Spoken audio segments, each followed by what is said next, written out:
We stood by the son who slept with his brother's wife. Now he lies in the ICU, broken and shattered. The family house is gone. The entire inheritance has vanished. And the good son, the one we betrayed, has cut us out of his life as if we never existed. For 38 years, my husband and I poured everything into raising our 2 boys. We attended every little league game, funded their college dreams, and gathered around the dinner table every Sunday. We weren't perfect, but we loved our boys. Both of them. Wesley, our oldest, turned 35 last month. Structural engineer. The kind of son who never gave us sleepless nights. Graduated with honors. Landed a solid job designing bridges. Married a nice girl named Vivian 6 years ago. Bought his own house with money his grandfather left him. Our father always had a soft spot for Wesley. Said he had an old soul.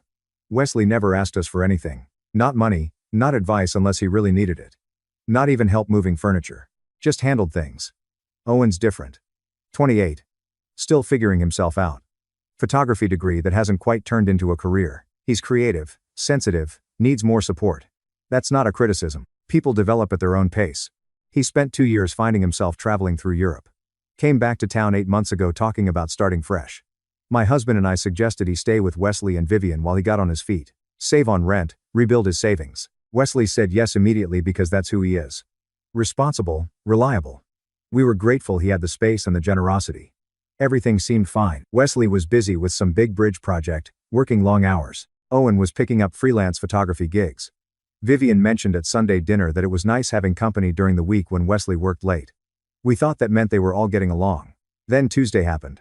My phone rang at 6:33 p.m. Wesley's name on the screen. I answered cheerfully. We need to talk. His voice stopped me cold, flat, no inflection. Like he was reading from a script written in ice. Wes, what's wrong? Family meeting tomorrow. Your house 6. Sweetheart, what's going on? Are you okay? Tomorrow 6.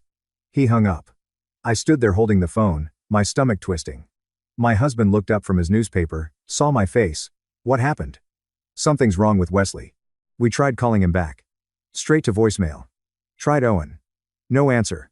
Called Vivian's cell. Voicemail. Texted everyone. Nothing. That night I barely slept. Ran through every possibility. Was he sick? Losing his job? Getting divorced? Had someone died? Wesley doesn't do drama. If he's calling a family meeting with that tone, something catastrophic happened. My husband kept saying I was overreacting. He probably just wants to discuss something important. Maybe they're moving. Maybe Vivian's pregnant. But I knew mothers know. Wednesday dragged. I cleaned the house twice. Baked cookies nobody would eat. Set out coffee. My husband told me to stop fussing, but fussing was better than sitting still with my thoughts. 6. Our doorbell rang. Wesley stood on our porch alone. No, Vivian.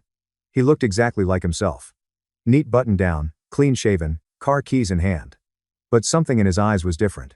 Distant, like he was looking at us from very far away. Where's Vivian? I asked, stepping aside to let him in. Not coming. He walked past us into the living room, sat on the armchair, not the couch where he usually sits. Formal, deliberate. My husband and I sat across from him. The silence stretched until I couldn't stand it anymore. Wesley, you're scaring us. What's going on? He looked at both of us. When he spoke, his voice was still that same flat tone from the phone. Owen and Vivian have been having an affair. I caught them yesterday in my house in my bed. The words hung there. I heard them, I understood the individual words, but they didn't make sense together. That can't be right, I said automatically. Owen wouldn't. Are you sure? My husband leaned forward. Could it be a misunderstanding? Maybe they were just I walked in on them. Wesley's voice didn't rise. Didn't crack. There's no misunderstanding. There's no other explanation. I opened my bedroom door and saw my brother sleeping with my wife. The bluntness of it hit like a slap. I felt tears spring to my eyes. My husband's face went pale. Oh God. I whispered. Wesley. I'm so sorry. That's how long is this? I don't know. I don't care. He stood up. We thought he was leaving, but he just walked to the window, looked out at the street. They both tried to explain. I didn't listen. I told them to get out. Owen's been texting. Vivian's been calling. I'm not responding. We need to. My husband started.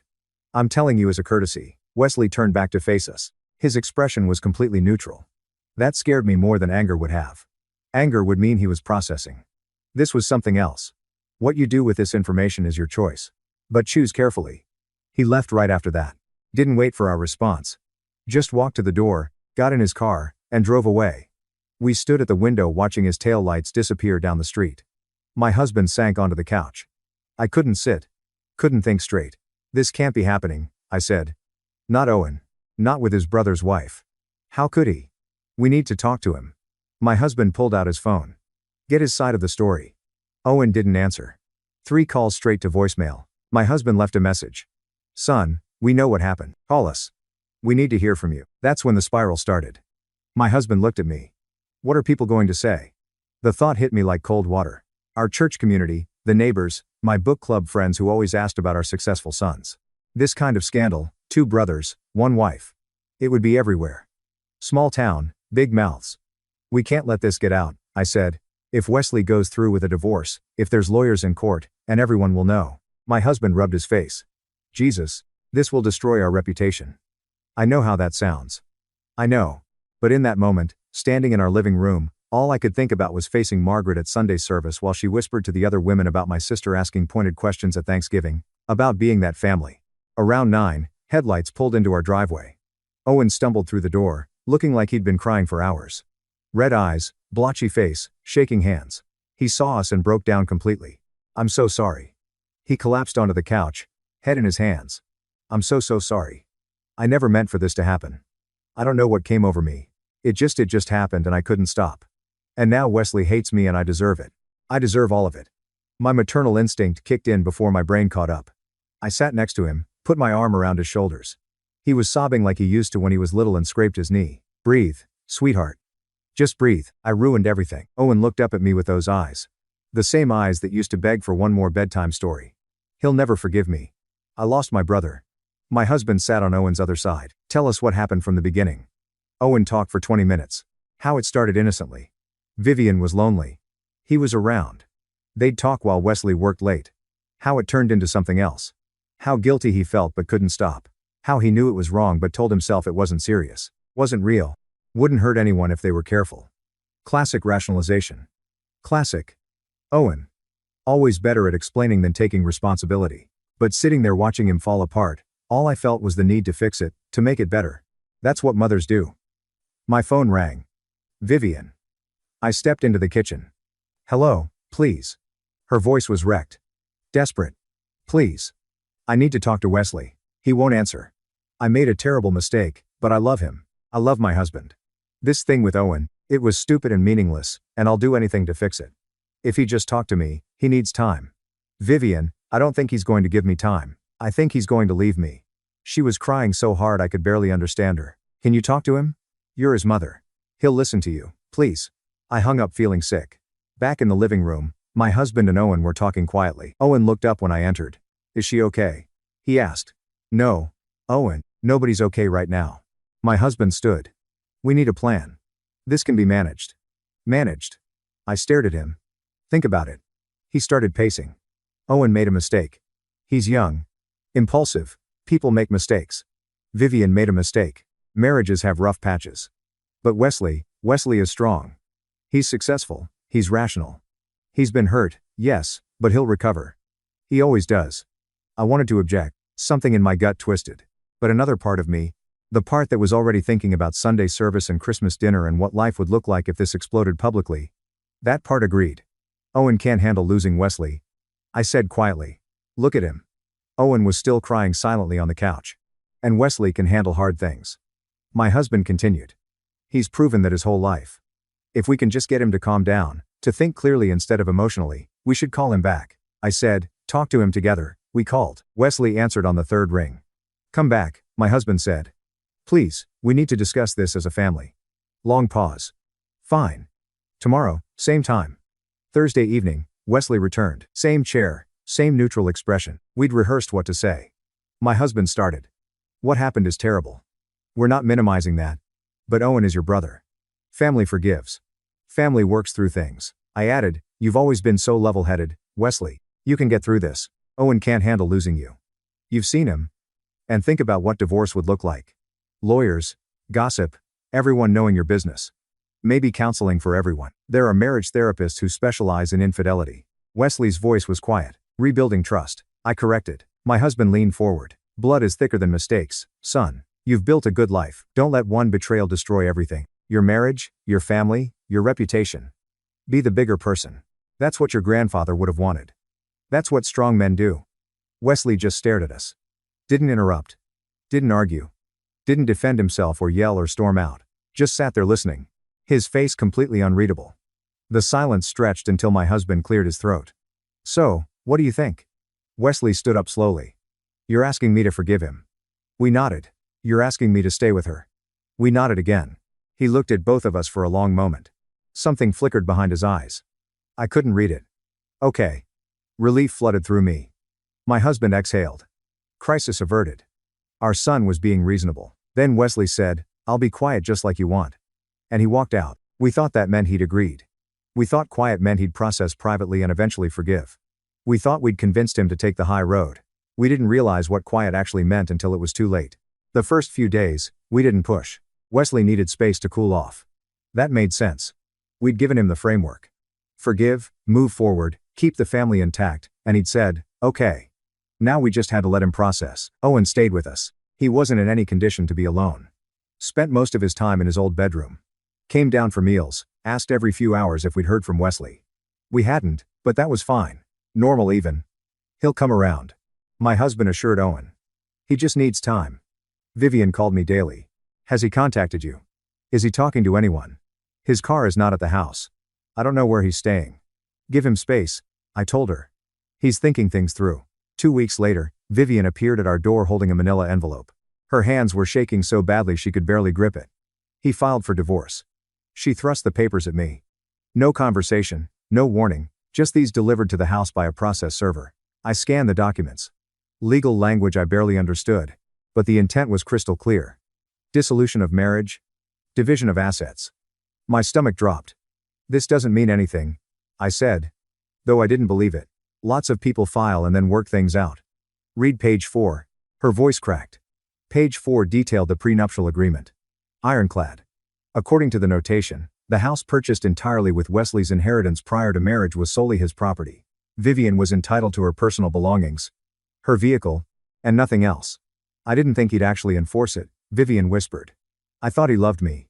Owen came downstairs, saw Vivian, froze. They stared at each other with a mixture of guilt and something else I didn't want to name. After Vivian left, Owen grabbed his phone. I'm calling him. This is insane. He called. I watched his face fall. What? My husband asked. The number you have dialed is no longer in service. Owen tried again. Same message. Tried texting. Message failed to deliver. He disconnected his phone. Try the house, I said. Owen drove over. Came back 20 minutes later. Pale locks are changed. I knocked for 10 minutes. A neighbor came out and asked what I wanted.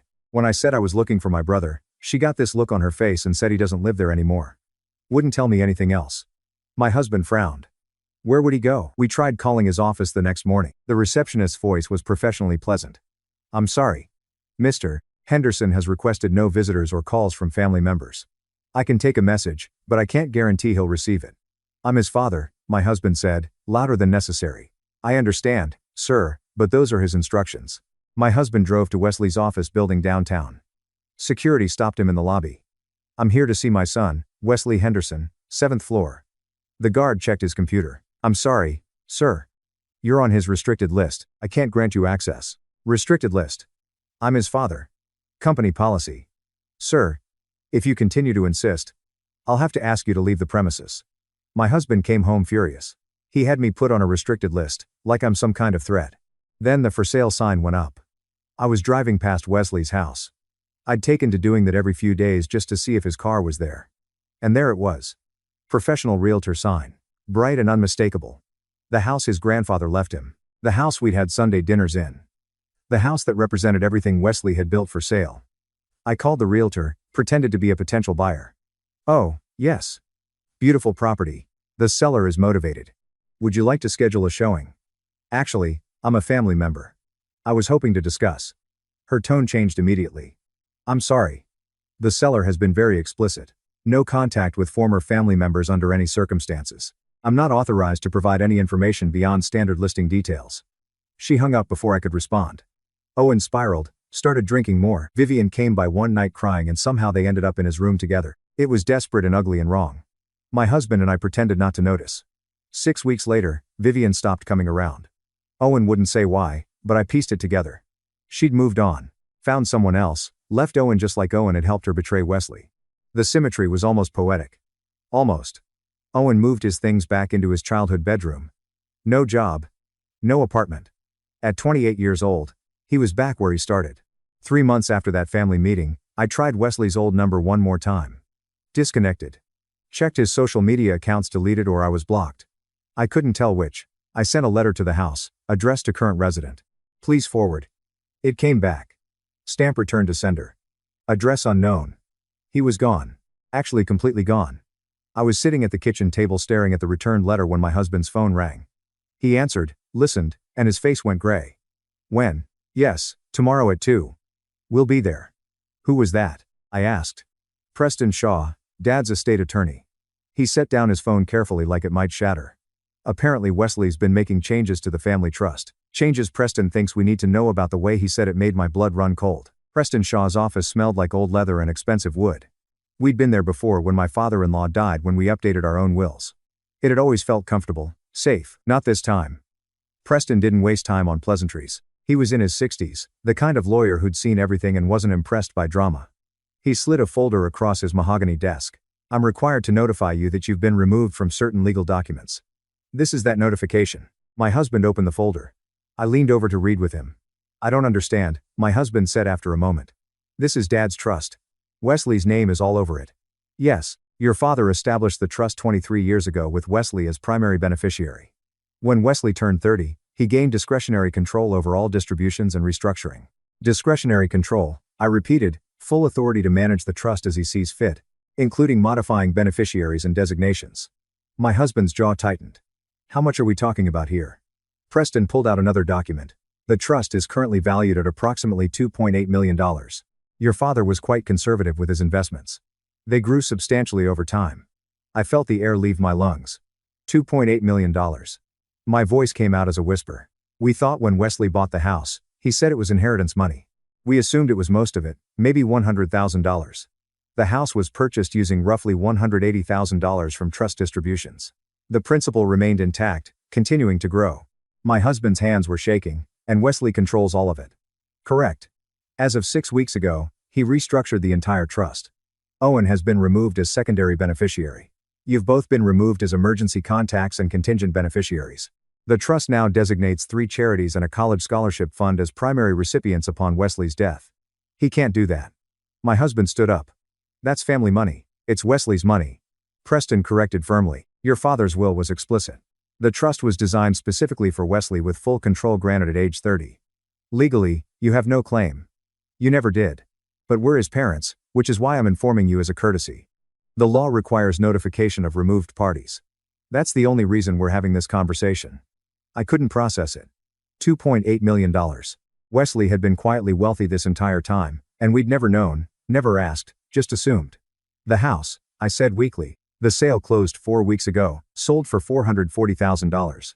Those funds, combined with his existing assets, have been transferred to accounts I'm not authorized to discuss. Preston's expression softened slightly. I can tell you that Wesley is no longer in this state. Beyond that, client confidentiality prevents me from saying more. We sat in stunned silence. So, he just took everything and disappeared. My husband finally said. He exercised his legal rights and relocated. Yes. The drive home was silent. We pulled into our driveway and sat there for 10 minutes before going inside. Owen was in the kitchen making coffee. He took one look at our faces and set down his mug. What happened? My husband told him, watched Owen's face crumble as he absorbed each detail. The trust, the amount, the restructuring, the permanence of Wesley's absence. This is my fault. Owen slumped against the counter. All of this. For once, we didn't contradict him. That night, my husband and I lay in bed staring at the ceiling. We're not poor, he said quietly. Our retirement accounts are fine. The house is paid off. We'll be okay. But we both knew what he wasn't saying. We'd always had a safety net we didn't acknowledge.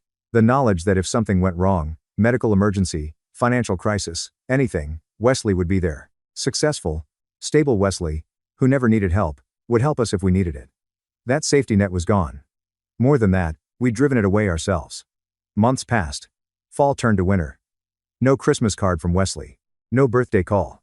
His absence was a presence all its own, filling rooms, dominating conversations we weren't having. Owen tried to rebuild.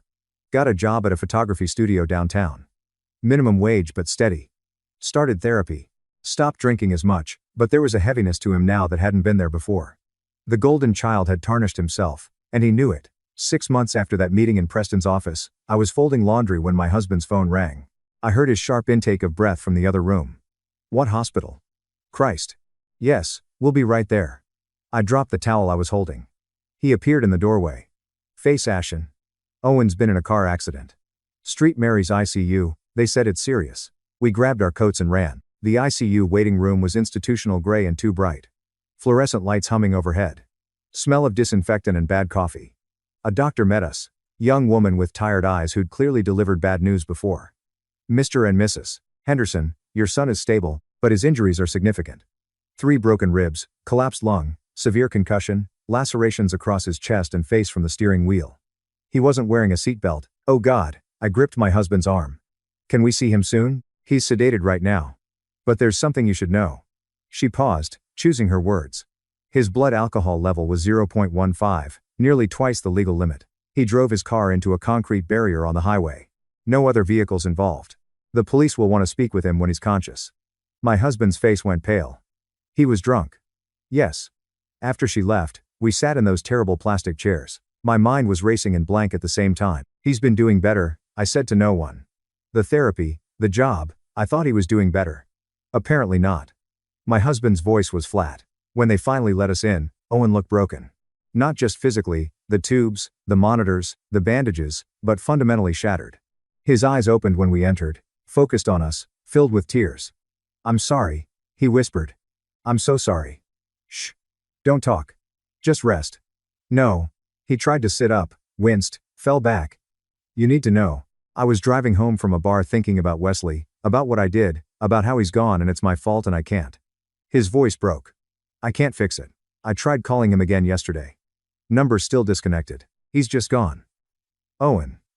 I wasn't trying to crash, but I wasn't trying not to either. I just didn't care anymore. The machines beeped steadily. My husband stared at his hands. That night, back in the waiting room, while Owen slept, we finally said what we'd been avoiding for months. We did this, I whispered. My husband looked at me. We protected the wrong son. We demanded Wesley sacrifice himself so Owen wouldn't face consequences. And now Owen's destroying himself anyway, and Wesley is I couldn't finish. Gone. My husband completed the sentence. Wesley's gone. We need to find him. Tell him about Owen. He needs to know. We tried the disconnected number, tried email, bounced back, tried reaching out through Wesley's old college friends on social media. No one responded or they said they hadn't heard from him in months. Finally, desperately, we hired a private investigator. Cost us $2,000. We couldn't really spare. 3 days later, he called back, found him. Denver, Colorado. Works for the same engineering firm, different office. Got a new address, new phone number. Seems to be doing well. Want the contact information? Yes, please. That evening, I held the piece of paper with my son's phone number on it, a number I had to pay a stranger to find. I dialed with shaking hands. It rang. My heart hammered. Hello. His voice. After 9 months of silence, Wesley's voice. Wesley. It's Mom. The words tumbled out. Owen's been in an accident. He's in ICU. I know we haven't talked.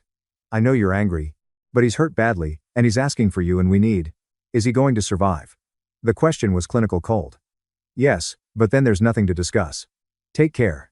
The line went dead. I called back immediately. The number you have dialed is not accepting calls from this number. Blocked. I looked at my husband. He hung up. He doesn't care. Then I'm going to Denver. My husband stood up. He can hang up on a phone call. He can't walk away from a face-to-face conversation. 2 days later, my husband flew to Denver. Used the PI's information to find Wesley's apartment building. High-rise downtown, all glass and steel. Doorman wouldn't let him up without resident approval. I'm his father. Just call up and tell him I'm here. The doorman made the call. Listened, hung up. I'm sorry, sir. He's declined. My husband waited outside for 4 hours. Finally, around 6:30, Wesley emerged from the building in a suit, briefcase in hand, saw his father standing there. Stop. You shouldn't have come, Wesley said. Your brother almost died. My husband's voice shook. He was drunk, driving recklessly, and he crashed because he's falling apart without you. We made mistakes. I know that, but he needs you. We need you. Please just come to the hospital. Just once Wesley stood there on the sidewalk, people flowing around them. And for a moment, my husband thought he saw something flicker in his eyes. Hesitation maybe, or just exhaustion. You asked me to be quiet. To be the bigger person, to prioritize family unity over my own pain. I did exactly what you wanted. Wesley's tone was conversational, almost friendly. That made it worse. I stayed quiet. I unified the family you actually cared about. You, Mom, and Owen. You got what you asked for. That's not my husband started. Yes, it was. Wesley adjusted his briefcase. You made your choice. You chose protecting Owen over supporting me. You chose your reputation over my dignity. You chose wrong and now you're living with the consequences. That's not my problem. He's your brother and you're my parents. That didn't seem to matter when I needed you. Wesley's voice didn't rise, didn't crack, just stated facts. Owen will recover or he won't. Either way, I won't be there. Tell him I hope he gets better. Tell Mom I'm doing well and don't contact me again. He walked away, just turned and walked down the street, disappeared into the evening crowd. My husband stood there on that Denver sidewalk and watched our son become a stranger. When he came home the next day and told me what Wesley said, we both sat at our kitchen table in silence. Owen was being discharged in 2 days. He'd asked 3 times if Wesley was coming. We'd avoided answering. Now we had to tell him the truth. Wesley wasn't coming, wasn't calling, wasn't ever coming back. We hadn't lost our son in that moment on the sidewalk. We'd lost him 9 months ago when we asked him to forgive the unforgivable. The silence between then and now had just made it permanent. Owen came home from the hospital with a walker and a prescription for pain medication. We watched like hawks. He moved slower now, not just physically. Everything about him had dimmed. The first night back, he sat at the kitchen table picking at dinner. Finally looked up at us. He's not coming, is he? My husband and I exchanged glances. We tried. Sweetheart. I said, your father flew to Denver. We called. It's okay. Owen set down his fork. I understand. I wouldn't come either if I were him. The acceptance in his voice was worse than anger would have been. Physical therapy took months. Owen went religiously, never missed an appointment, got cleared to go back to work part-time. His therapist said he was making progress, facing what he'd done, taking responsibility, learning to live with consequences.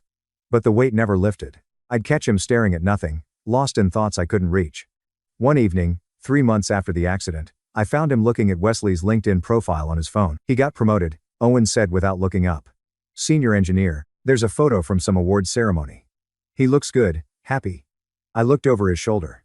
Wesley in a suit holding a plaque, smiling next to colleagues. A woman stood beside him in another photo from the same event professional setting, but something about the way they stood suggested familiarity. He's moved on, Owen whispered. Without us, Owen, I'm glad. He locked his phone. I mean it. I'm glad he's happy. I just wish he trailed off. We both knew how that sentence ended. That night, my husband and I wrote a letter, poured everything into it. The apology we should have given immediately. The acknowledgement of what we'd done wrong, the understanding that came too late. We wrote about how we'd prioritized the wrong things. How we'd asked Wesley to be smaller so Owen could stay comfortable. How we'd mistaken silence for weakness when it was actually strength. How we finally understood that protecting Owen from consequences hadn't protected him at all. It had destroyed him and cost us everything. We begged for a chance, not to undo what couldn't be undone, but just to talk, to hear his voice, to know he was okay directly from him, not through a LinkedIn profile.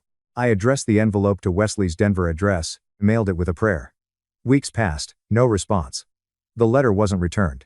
He'd received it, read it probably, and chosen not to answer. That hurt more than any words he could have said. My husband and I sat in our living room on what would have been Wesley's 36th birthday. Owen was upstairs giving us space. We hadn't mentioned the date, but he knew he's not coming back, my husband said. Not a question, a statement. No, we really did lose him. I nodded, throat tight. I keep thinking about that night. My husband continued when he told us about Owen and Vivian. He stopped. If we just stood by him, told Owen he was wrong, told Vivian she'd destroyed her marriage. If we'd just been his parents instead of worrying about what people would think, but we didn't. No, we didn't. The grandfather clock in the corner ticked steadily. Time moving forward, indifferent to our regrets. A year after the accident, Owen moved into his own apartment, a small studio across town, but it was his. He was managing, functioning, still going to therapy, still working, still sober, but he'd never be who he was before. That golden child, charming, careless, confident, was gone. In his place was someone quieter, sadder, permanently marked by what he'd done. We saw him for Sunday dinners. The tradition continued. But Wesley's absence was a fourth presence at the table. We didn't talk about him much. It hurt too much. Holidays were hardest. Empty chair at Thanksgiving. No stocking for Christmas. My husband stopped taking family photos. What was the point? We weren't complete anymore. Friends asked about Wesley occasionally. How's your oldest doing? Still in engineering. Oh, he's doing very well. Living in Denver. Very busy with work. We never mentioned we hadn't spoken in over 2 years. Pride is strange that way. We couldn't admit we destroyed our own family. Sometimes I lie awake at night wondering if Wesley thinks about us. If he's angry or if somehow worse, he's just indifferent. If we're just people he used to know, fading into distant memory. The anger would mean we still mattered. Indifference means we don't. I think about the grandson or granddaughter we might never meet. Wesley might have children someday. They'll grow up not knowing us. Won't understand why grandma and grandpa aren't in the picture. Might not even ask. We'll be strangers to our own grandchildren because we chose to protect the wrong son. My husband pulled out a photo album last week. Old pictures, both boys as children, teenage years, Wesley's college graduation, his wedding. He stared at Wesley's graduation photo for a long time. He's wearing that same smile in his LinkedIn picture. My husband said quietly. Same confidence. He didn't need us to succeed. He never did. No. I agreed. He needed us to support him, to choose him when it mattered. We didn't. My husband closed the album without responding. People say time heals all wounds. They're wrong. Time just teaches you to live with the wounds you've inflicted on yourself. The scar tissue builds up. You learn to function around the pain, but it never really stops hurting. We wanted to protect our family. Instead, we fractured it beyond repair. We chose which son mattered more. We chose to demand silence instead of offering justice. We chose our comfort over Wesley's dignity. Owen lives with the guilt of betrayal. We live with the guilt of enabling it. The son we betrayed didn't need revenge. He didn't need to hurt us back or make us suffer. He just walked away. Built a life we're not part of. Found happiness that doesn't include us. And that distance, that permanent, irreversible silence is the price we'll pay for the rest of our lives. We thought we were preserving family unity. Instead, we learned what family really means. Not protecting people from consequences, but standing with them when consequences come. We learned too late. The house is quieter now. Owen visits on Sundays. We go through the motions. But there's a ghost at every meal. Not Wesley himself, but the relationship we destroyed. And in Denver, 800 miles away, our son lives a life we'll never see. Makes decisions we won't influence. Celebrates victories we won't witness. Maybe falls in love with someone who will never know his parents' names. He chose silence. We chose to make it necessary. And now we sit in the wreckage of what we broke. Holding pieces that will never fit back together. Learning to breathe through the weight of permanent loss. This is what we deserve. This is what we earn. This is the silence we asked for. Thank you so much for watching until the end. If you really like our videos, please don't forget to like, share, and subscribe. Have a great day.